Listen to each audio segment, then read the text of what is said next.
Welcome everybody to a special edition of Ask a CEO. We're back in our green screen studio with Mr. David Hunt, who is the CEO of Hunt Corporate Services. He's been in the commercial real estate business since 1973, and he's got an exclusivity to his practice that's different than most real estate operators. I call his real estate business a practice because it's more like a legal advisor and an accountant all in one when you're talking about anything commercial real estate. So this should be a really interesting conversation. I'll give you a couple of high points from David's career. He's done over $1 billion in aggregate deals over the years. He's a published author with 100 plus articles in the New York Real Estate Journal. He holds the 3 top designations for commercial real estate in the United States. It's a very rarefied situation when somebody has all 3, and he'll tell us about that a little later.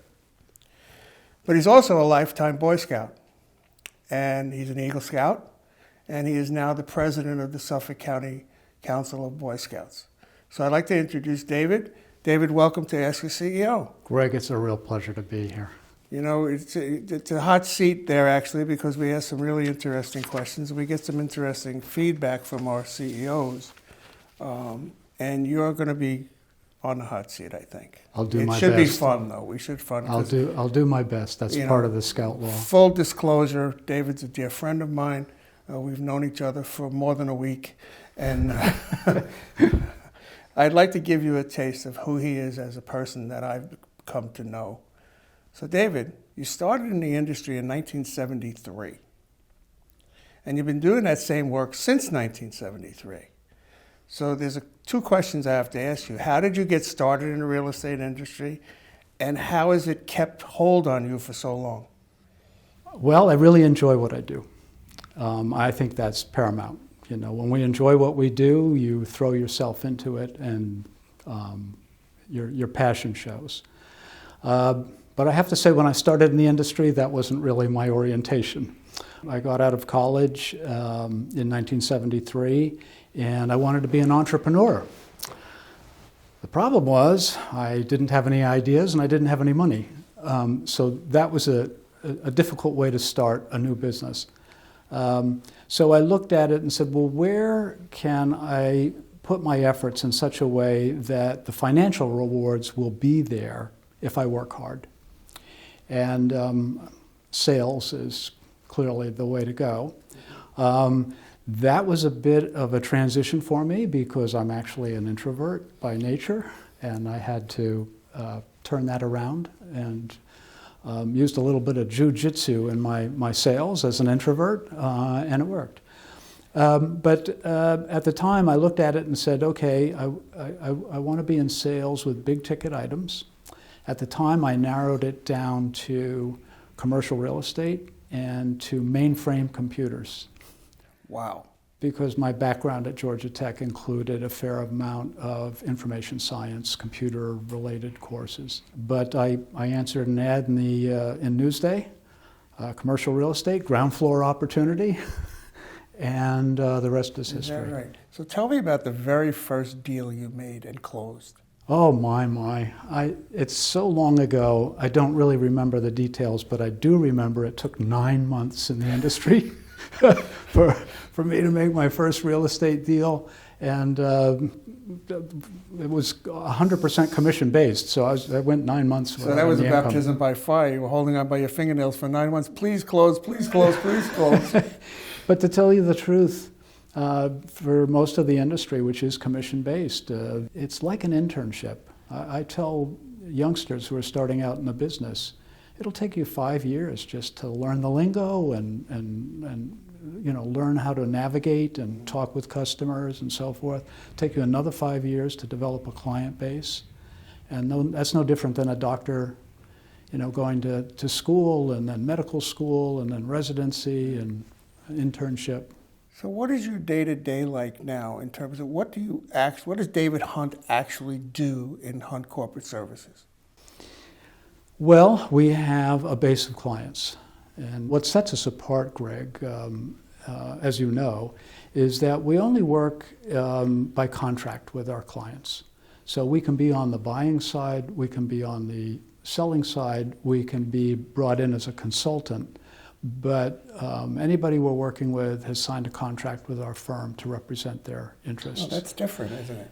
It is different. And I tell people in terms of getting the concept across, think of us as an outsourced real estate department. If you're a big enough company, you might have your own real estate department, but in general, we're small and mid-sized business, mostly Long Island companies. I mean, that's why I introduced you as I did. I said, you're not a real estate broker. You have a real estate practice, which is more akin to a professional service of lawyers and accountants, because you're my internal real estate guy, even though you're not in my company. Right.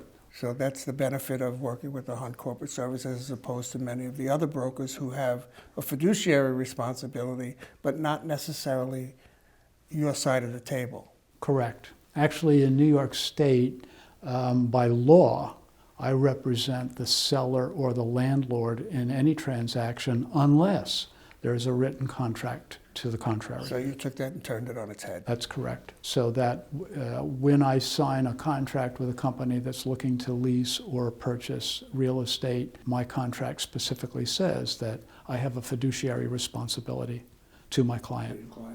Good. That's different. That's really different. And I guess that's one of the reasons why you've been so successful over these several years that you've been in this business. You know what Woody Allen said about success? Go ahead. 80% of success is just showing up. I've been showing up for 47 plus years. And nobody's caught on yet. Correct. So you pretty much you restricted yourself to a Long Island base in deals? We go where our clients need us to go. In general, my relationships are with Long Island companies. But we've done business in many states. The furthest afield would be California. We represented a Long Island company here. They needed a warehouse in California. One of the organizations that I belong to is called SIOR, Society of Industrial and Office Realtors. It's quite a task to become a member. There are testing requirements and classroom requirements and portfolio requirements. And the SIOR broker represents the top 4% of professionals in the country. So you attract many chain type businesses with offices all over, and you help them acquire real estate. Or I wouldn't say that's a huge component of our business, but when a client needs a specific warehouse or office in a distant location, I will bring in an associate broker, an SIOR broker, and we have SIO brokers all over the world. Correct. So I reach for that. We speak the same language. We have the same kind of qualifications. So maybe that you bring the SIOR up.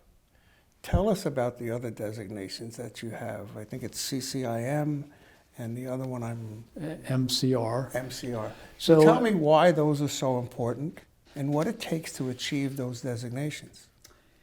Well, my motivation in the early 2000s was as the large worldwide real estate organizations were coming into Long Island, I realized as a boutique firm that I really needed to give my clients a comfort level, that we had a certain level of expertise. And so I took it upon myself to achieve those designations. So the MCR is Master of Corporate Real Estate. That's bestowed by an organization called CoreNet, which is an international organization of professional corporate real estate leaders. I'm allowed to join as a service provider. So that involved, probably 200 hours of instruction. And then the capstone course was a week at MIT. So you're almost talking the equivalent of a PhD. Maybe not a PhD, but pretty close to certainly a master's degree. Yeah. So that's Master of Corporate Real Estate. I mentioned SIOR. And then CCIM is really more about investment real estate. It's a certified commercial investment member as CCIM. That also was I think 160 hours worth of instruction and an all-day exam, and a portfolio. I'm going back 20 years, but I believe we had to demonstrate $30 million worth of deals in I'm going to executive trump your summaries. humility and say it's the equivalent of a PhD. I know you're a very humble man, but to pull off those 3 designations while working, while making a living, it's an incredible feat. And I just think you deserve the accolades that those bring to you. Well, thank I know you, you've been named top broker in several occasions. You've received numerous real estate related awards and good citizenship awards, and we'll get to that in a little bit. Okay. All right. But now, where's the new business coming from? I'm truly blessed today. I don't have to go look for new business. It's all referrals and recommendations. Isn't that nice? It's very nice. It's very nice. You sleep well at night. I do sleep well at night. But seriously, my business is a relationship business. You know, my longest term client, I've represented the company for 36 years. Wow. And I'm on the 2nd generation, and they're working in the 3rd generation now. So I mean, I can attest to the way you work, because you were a client for my company first. And as our needs happened to grow, you became our real estate advisor. And it took years for us to actually work to do a deal together. Right. Because you were advising me all along, no, Greg, not the time yet. Maybe a little bit. Let's take a look. Hold on. You have a budget. What's your budget? And it took years for us to finally do a deal. And there's nobody else in the real estate world that I would deal with other than David Hunt, because your advice was so good when you told me not to do something. Right? Which is rather unusual. If you're on the sell side, you want to close that deal, and you were more than happy to tell me, no, now was not the right time to do that, or this is not the right deal for you. So that's a little bit different than all the other real estate brokers that are out there. Even the top ones. I mean, everybody's driven by the commission, and they want to make the sale. Your client-based practice turns that on its head, which is wonderful, I think. I think that's so needed. I tell new potential clients there doesn't need to be a commissionable event for me to give you advice. Now we have represented clients where we've been paid by the hour. I have represented clients where we're paid a retainer. But in the main, I would say 95% of our clients prefer to make it a contingency fee. If I'm on the buying side, that's typically paid by the landlord or the seller. But most prefer a contingency fee. So I told them, listen, number one, we don't need a commissionable event here for me to be giving you advice. And number two, when it's time to pull the trigger, that's what we're going to do. I'm going to give you honest advice until that happens. Excellent. So, amidst all of these other things you're doing, you're also a prolific author. Not only do you write a monthly column for the New York Real Estate Journal, but you've authored 150 articles, 125 articles, something like that on real estate? Well, most of those articles are a result of the column that I wrote for the, Is that right? the New York Real Estate Journal. I think we've been doing that column, probably 15, 20 years. Well, there you go. There you go. Right. It builds up quite a mass of content and information. It's not that difficult to write the article, because I just think of what's the latest problem I solved, or what's that situation I had with Greg. That's good fodder for an article. It's funny how that happens, right? You just think, well, I have a column I have to write. What am I going to write about? The blank page is very threatening sometimes. It is. But if you just look at what you've done yesterday and the Right. day before, there's your starting point, right? Right, and look at you now. You've got your. I've really converted, and I do quite a bit of writing now, and I've been published in other places. So it's interesting how that develops over time, because we both bring wisdom to what we do. You're bringing many years of marketing experience and wisdom to your clients and to the general public when you write. And I'm bringing the same sort of real estate wisdom. I don't want them to catch on.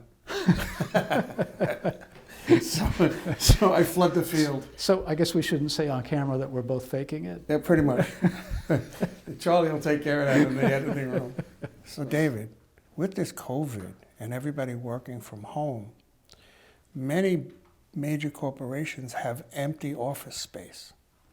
What is that going to mean to us in the future? Work is going to be different. Not everybody's going to come to the office. So many of these larger firms with palatial offices that house hundreds of people are not going to need them. What is going to happen? Well, that's a very good question, Greg, and I think it's going to shake out. But clearly, the office space market now is a soft market. There's plenty of office space available.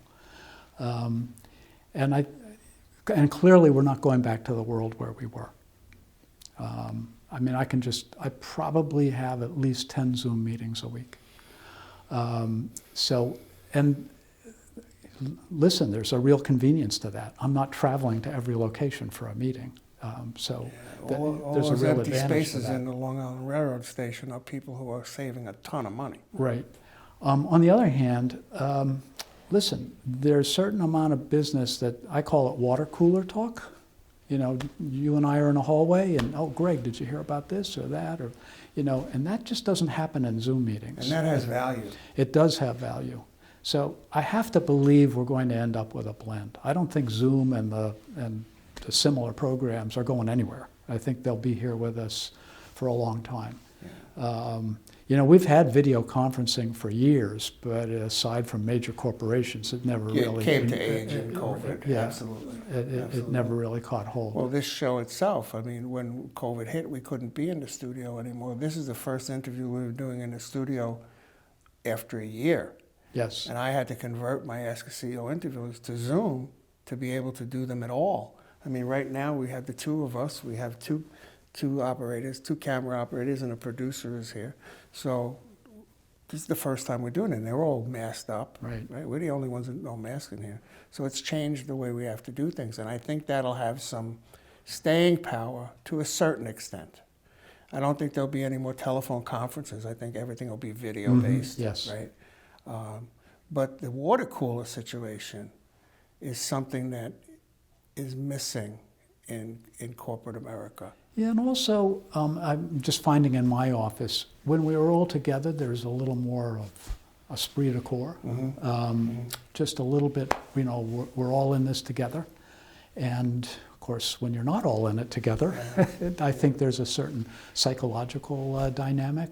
So I think it is going to shake out. Okay, besides office space, now some of the bigger commercial spaces, the big department stores and so forth are going out.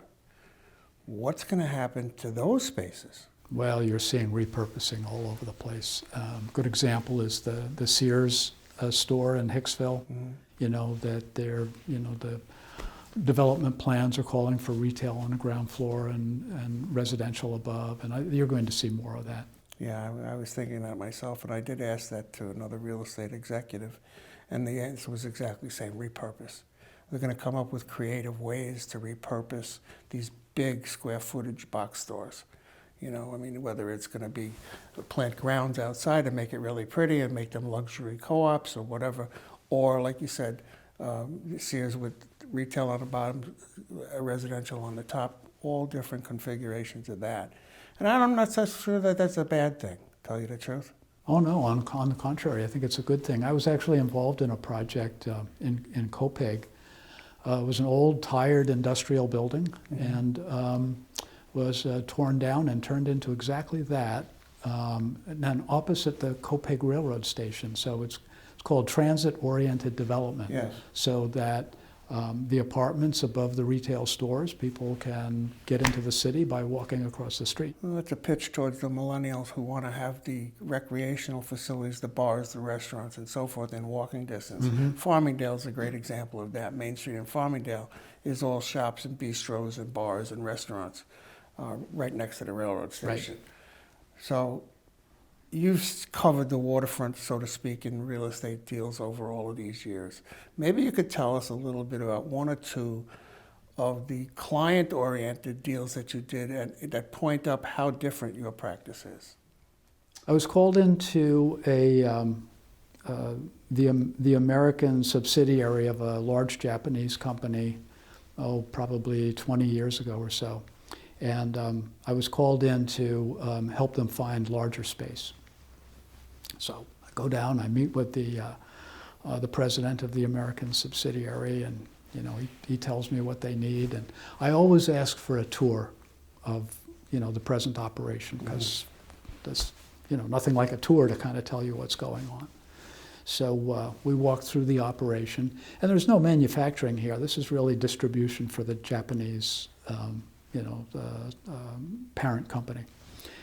So we're walking through, and I'm looking around and taking it all in, and we walk back into his office, and I said to him, "You don't need a real estate advisor. You need a good material handling engineer." He had all the space he needed because he had very high ceilings. He just wasn't taking advantage of it, So, and I said, "Trust me, the equipment that you'll need to buy here is a lot cheaper than moving." Is that right? And I actually introduced him to a material handling engineer. Part of what I do, I sort of feel is like I'm the choreographer. I'm not an architect, but I know a lot of architects, Right. and I know a lot about Well, I mean, architecture. you went to Georgia Tech, so do you have an engineering background? Well, I'm not an engineer, but my background was industrial management, so that was my degree. There you So, but more than that, it was really real life experience. I've seen this many times before. I don't need to tell you, it's the same thing in marketing. When you see the same thing over and over and over again, so it's instinctive. You get to see the good, the bad, and the ugly. Right. So whether I'm recommending an architect or an attorney or a marketing company, Right. I'm the choreographer sort of putting it all together. But anyway, he was very grateful. I'm sure it was. If I'm not mistaken, you told me a story one time about a deal that was not necessary, or a place you were working actually, and I think it was real estate oriented, and you had to leave. Do you remember that? You were dealing with somebody who was unsavory, and you had to leave? Oh, yes. Well, I don't want to mention any names. No, don't mention any names. But I was called in as a potential marketing agent for several properties, several industrial properties. And the owner of the company was out of state, and he had flown in for this particular interview. And the interview was going fine from my point of view. He seemed to like me a lot, but he was telling me about the real estate market. I was saying, well, this is what we're facing, and this is what we're looking at, and he said, well, no, we can do better than that, and it was just kind of pompous, whatever. So near the end, I said, I'm not sure you and I are the right team. Can I have 24 hours to think this over? And he was sort of nonplussed, and he said, well, sure. And I called him the next day and said, I don't really think I'm the right broker for you. Would you like me to make some recommendations? That was very wise. Very wise of you. And he said, no, I have my own, So that was that. Wonderful.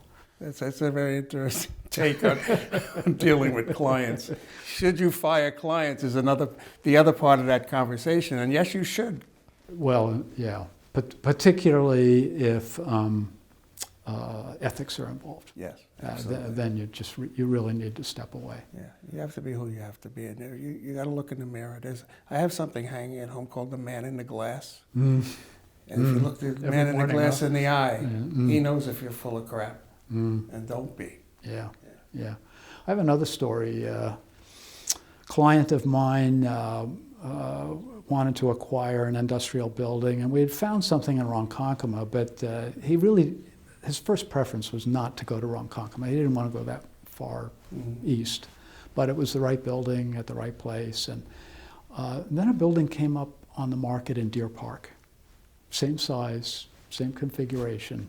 And I called him immediately. I said, this just hit the market. Maybe we ought to take a look at it. So we went over and looked at it, and he called me and said, yeah, I think I want to make a play on this building.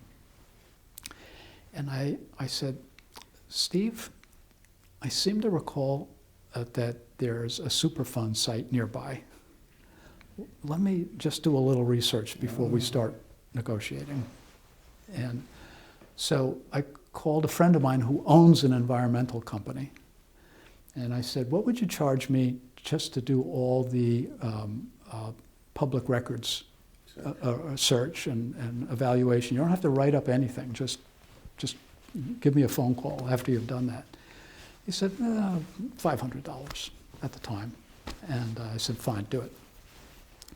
So he calls me, maybe 5 days later and says, and it's almost a direct quote, he said, I'd have no trouble leasing this building, David, but there's no way in the world I would ever put my name in the chain of title on this property. So I called my client and said, I don't think so. No good. No good. And he agreed. I told him what happened, and he agreed, and that was the end of that. But I think it's a good example of my outlook in terms of I represent my client, Mm-hmm. right? I'm going to do the best for my client. So, That's the name of the game. right, Excellent. right. And then you and I know about a company who went to contract on a building and then had to back out. Oh, goodness gracious. You need to remind me of that. That was painful. And not of any cause of either one of us, actually. It was a situational circumstance that it just threw a monkey wrench in the whole thing. And it was a very, very painful thing. Right. But, sometimes you have to look at stuff and you have to say, you know what, it worked out okay. Yes, yes. But from my point of view, I had a friend in trouble. Yeah. And I had to do my best You to did. extricate my client from the situation. You did. The seller was a wonderful man. He worked for a major international corporation. He was the American president for the corporation. And you and I sat down with him. I remember having tears in my eyes that day because I told him we could not complete the deal. Mm-hmm. And thank God you were there because I remember leaving the room. And you talked to him like a Dutch uncle. And he was very, very generous in allowing us to extricate ourselves from that deal. So there's the value of David Hunt, all in a nutshell. Right. You're in trouble. You got to have somebody who's going to advise you, who's Right. going to step up and take the hit Right. for you. So, Right. There was no thank way you I was for going to that. let you be in that conversation by yourself. It was tough. That was one of the tougher business conversations I've ever had in my 28 years doing this. The fact that you were there at my side was super valuable. And we healed. We healed. Yep. And And now here we are. You found this new space for us. We're in 25,000 square feet. We have 2 TV studios. We have an agency in the front of the house, a factory in the back of the house. And we're moving forward. Yeah. COVID, in spite of everything, we're moving forward. So Right. I appreciate all of that. And thank you, Dave. The Lord works in mysterious ways. Amen. Now, okay, this is a big one. You've just been installed as the president of the Suffolk County Council of Boy Scouts. Were you not busy enough? It was a moment of weakness. And yes, and well, it's a passion of mine. It's a passion of mine. I think you know the story, but The audience doesn't, so maybe give them the thumbnail version. So the thumbnail version is in my childhood, Boy Scouts was huge, and it profoundly set me up for the success in my life. I had a bit of an abusive childhood, and my Boy Scout troop was a very safe place, and I had mentors, and I found my faith in the Boy Scouts. I found a code that I could live by in the Boy Scouts, and the mentorship I received from the men at that time was just key. Also learned leadership, and that, when I look at the success in my life, and you start in the present and you work your way back to all the events that happened in your life, and you keep going back. I go back to the Boy Scouts and I say, that's where I learned about getting better, advancing myself, learning things, and leadership. Yes, you and I have talked about that many, many times. And your story is in direct contradiction to some of the allegations that are out there in the world today. That was your foundation that was where you became David Hunt, if you will, to mature into a solid man. So you became an Eagle Scout, and now you're paying that back by being an Eagle Scout coach. Now, two-pointed question here. What does that mean? And if I'm not mistaken, didn't I just see a female become an Eagle Scout? You did. You did. We had the first female Eagle Scout in Suffolk County Council passed her board of review in late January. Really? And you coach these adolescents through the process of becoming an Eagle Scout? So I was doing that for a district in Suffolk County Council. Basically, the entire township of Huntington comprises what's known as the Matinacock District, and I was the advancement chair of the advancement committee in that district. Committee chair for the last 4 years, but on the committee for over a decade. And a big part of our responsibility is working with the scouts who are advancing to Eagle Scout rank. So Eagle Scout candidates need to go through the district committee, and we review their paperwork, we coach them, we help them out. So I have about 300 scouts I've helped to Eagle. So again, this is the counterpoint to that whole big rhubarb about girls going into the Boy Scouts. So maybe you could tell us why that makes sense. I mean, obviously you just installed a female Eagle Scout, which tells you it's a successful program. But maybe you could tell us why it is and why the organization was so willing to accept girls into the Scouts. Well, girls have been in different programs of the Boy Scouts since the late 70s. Is that right? Right. So we have a number of different programs. So most people, when you think of the Boy Scouts of America, you think about Scouts camping outside with a tent and a campfire. Fires right. That's what you think about. But Cub Scouts has been around for something like 90 years. So Cubs today starts at the kindergarten level and goes to about 10 and a half years old. And then beyond that, it's no longer Boy Scouts, Greg. It's Scouts BSA. Oh my goodness, yes, I have to catch up, don't I? Right. So now parent organization is still Boy Scouts of America, but the name of the program is Scouts BSA. We also have a program called Venturing. This is for young people 14 to 21. And this is really kind of a high adventure program. They do things like, whitewater rafting and climbing and so forth. So, and that continues to age 21. So our programs basically go from kindergarten to age 21. My son went on one of those trips to Phoenix, I believe it was, out into the desert, and they lived in the desert for a week, and he just talks about it all the time. That might have been Philmont, which... That's exactly correct. Okay, so that's one of our high adventure bases. That's in New Mexico. New Mexico. And I spent 10 days there in 2012. Is that right? Amazing experience. So that's the fun part. But now that you're president, tell me about the challenges that you're facing as a counselor. This is where I probably lost my mind in accepting this position. We've had that conversation too. So, so front and center is the bankruptcy of the National Boy Scouts of America. This is really engendered by sexual abuse cases from the past. And it's, one case of child abuse is one too many, Greg. It's just, so we need to take care of those people who were hurt on our watch. When I say our watch, most of these cases occurred in the 60s and 70s. If you look at a bell curve of the abuse cases, they peak in the late 60s and the early 70s. I earned Eagle Scout in 1967. Right? So, but there were, at the time, Greg, there were no youth protection policies in the Boy Scouts of America or any other youth organization. I mean, that's just the society we were in at the time. I mean, if you think back to... Well, wasn't it just accepted that you would be a wholesome human being working with kids? I mean, there was no reason for anybody to look over your shoulder and say, you're not doing it right, because nobody expected that was even possible. Well, I think nobody understood the extent of child abuse in general.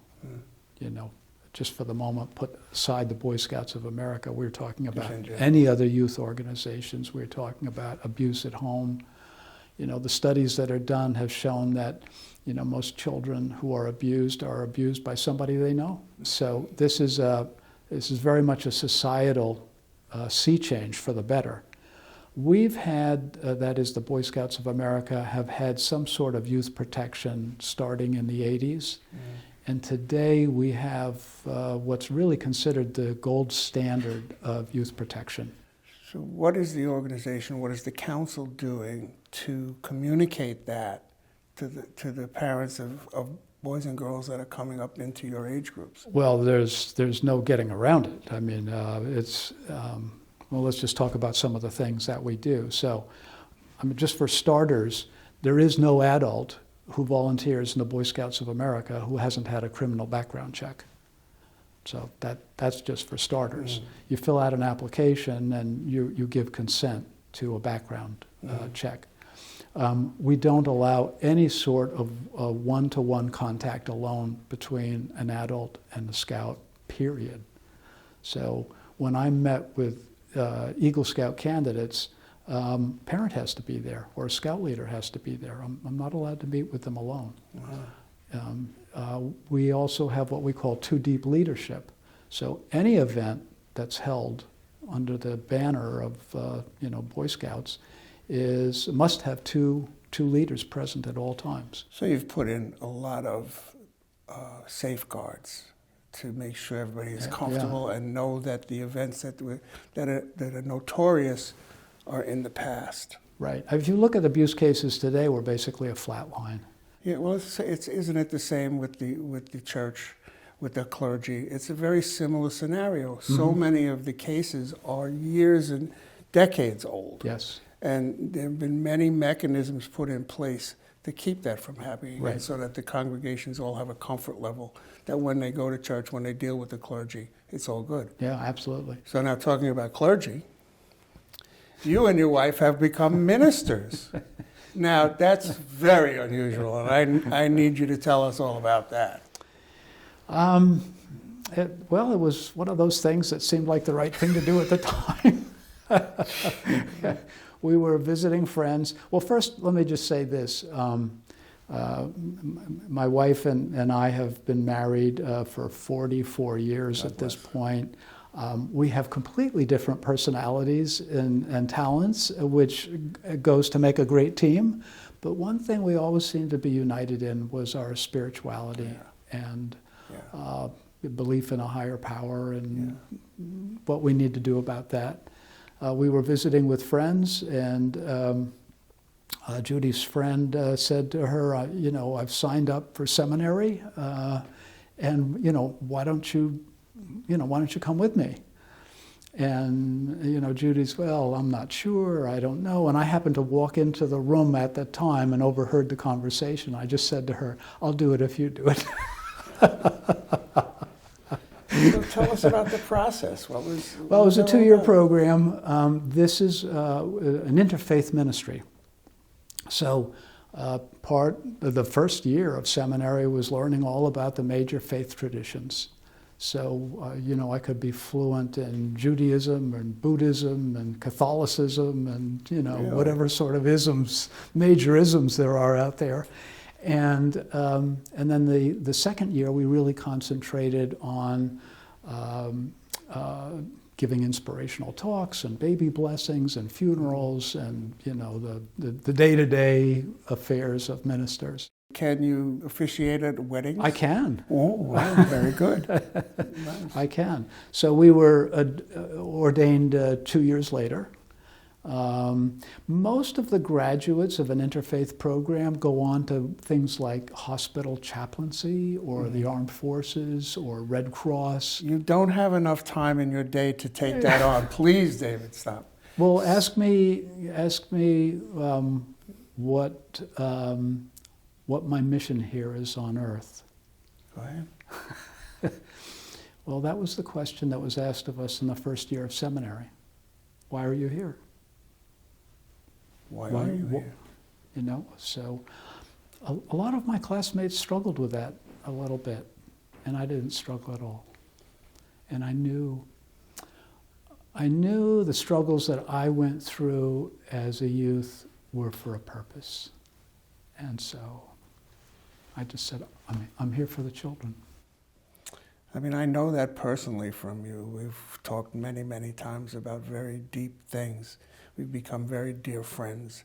And we are free to expose our spirituality to each other. And we've had some very interesting spiritual and philosophical conversations. We don't always agree, but I love you no different, because it opens us up. And I found that in business, actually, that once you open that curtain just a little bit, you're so surprised at the reception that you get. Yes, isn't that true? It's wonderful. Yeah. It's wonderful. I love it when that happens, because then I'm in a whole different plane. I'm not just a business guy.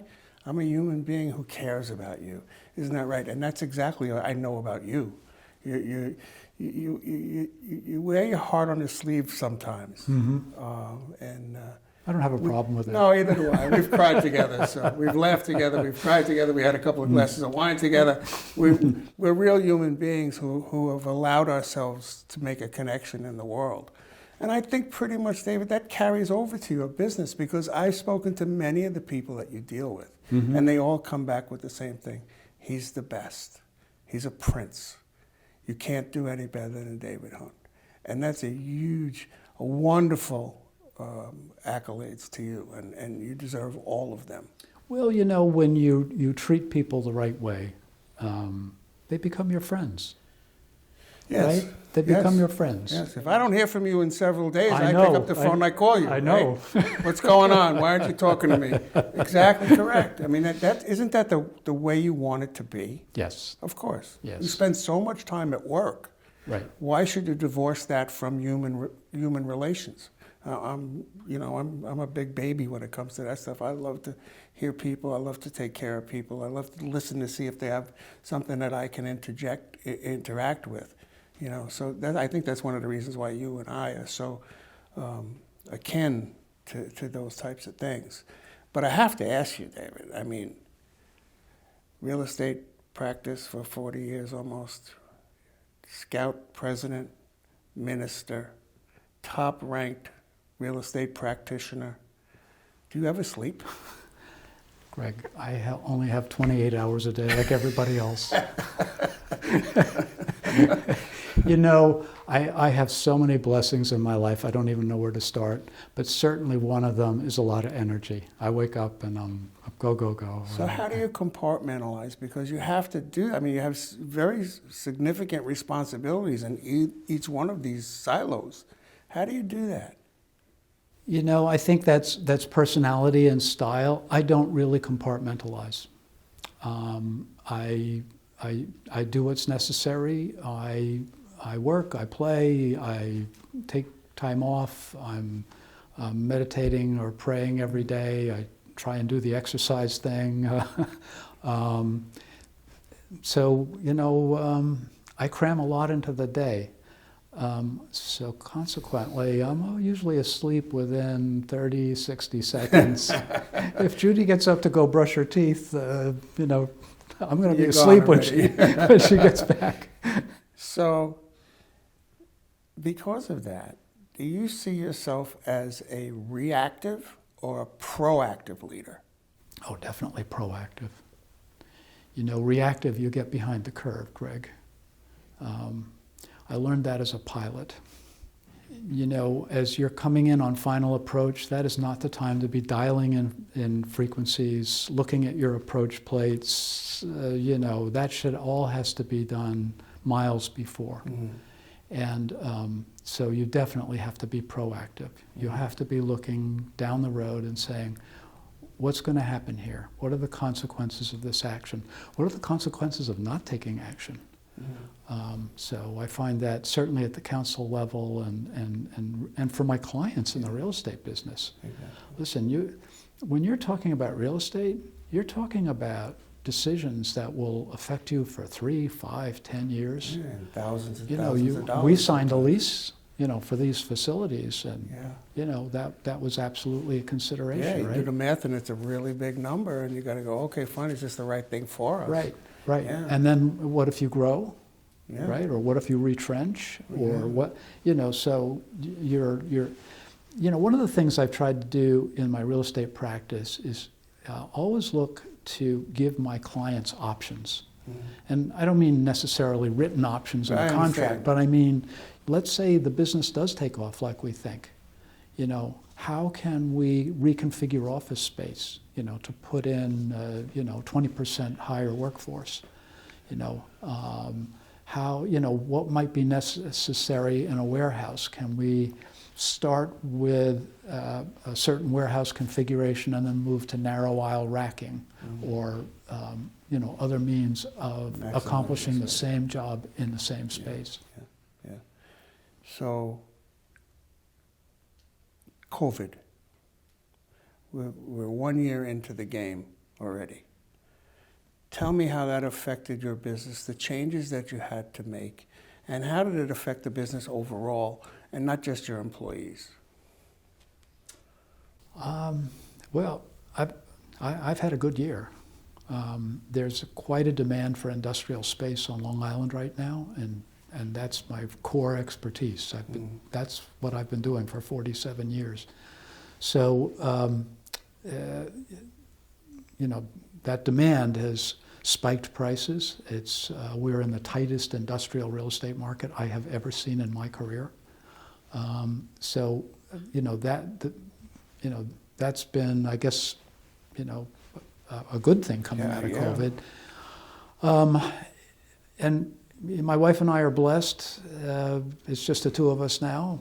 My son and daughter-in-law are in the Bay Area. They're both working from home. So on a personal level, we haven't really been touched by it. But Greg, the human misery around us, the miles-long food lines and the illness and deaths for a year is just appalling.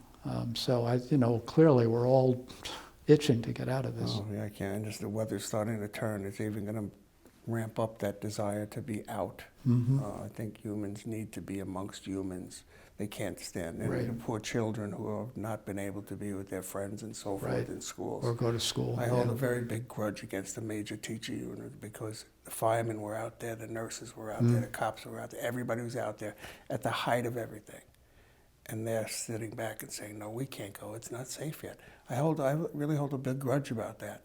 I don't think that's fair. I don't think it's right. I don't even think it's kind. And I don't mean to be political, but I think it's something that needs to be addressed. We can't be puppets to the power of the teachers union. Our kids are suffering. Yes. Yeah. And you're very involved with kids, and how did the Scouts do in COVID, though? What happened? I mean, we got creative like everybody else. Last summer we were not able to open a sleepaway scout camp at our scout camp in Baiting Hollow. But our intrepid staff reconfigured, worked it out, put in long hours, and we ran a successful day camp program. We were doing all the right things by New York State and the health department. We had the kids in pods. The dining hall was, 6 feet apart, the whole thing. However, I was out there counseling for a week. I have never seen happier kids. They were so happy to be outside. I can imagine. Archery range, rifle range, climbing tower, waterfront. I want to go. So before we keep you all day, I know you have to get back to work. So I always ask the guests this one question. What is the best advice you ever got? It can be personal or business or both. Do the right thing for the right people at the right time for the right reason. And I'm going to say thank you very much, David. This has been a wonderful conversation. I couldn't ask for a better guest. Ladies and gentlemen, David Hunt from Hunt Corporate Services. You can catch Ask a CEO interviews on YouTube and on all the streaming services as a podcast. So we ask you that if you like what you see, please share it, like it everywhere, send it out to all your friends and family, and we'll see you next time.